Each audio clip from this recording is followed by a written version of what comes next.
sound video, Ray Wanna Blows Pictures, a Time Wanna Company Peak Production. I love you so much. Huh?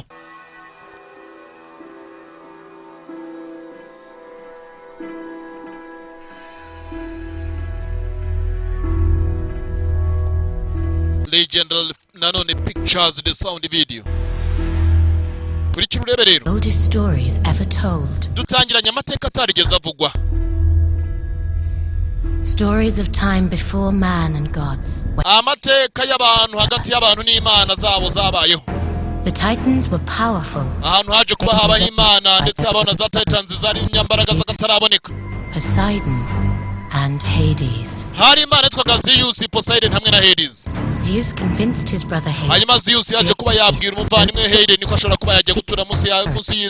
and from his own flesh, to an unspeakable.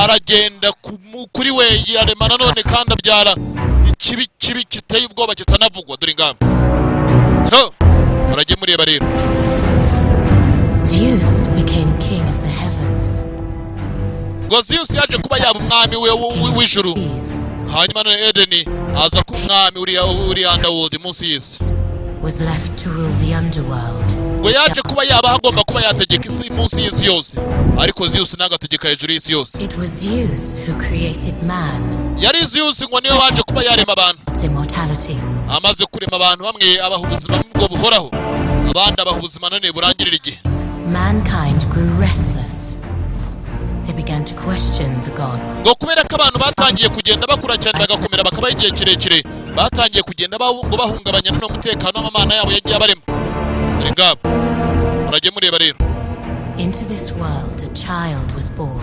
Hanyuma ngo muri iyi si turimo umwana yaje kuba yavuka. Who would change everything. Uyu mwana yagomba kuba azahindura buri kimwe cyose cyagomba kuzaba.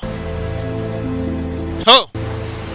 Yagomba kuzahindura buri kimwe cyose cyagomba kuzaba. Uyu mwana waje kuba yavukira muri iyi si. Twatangiranye abarobyi, aho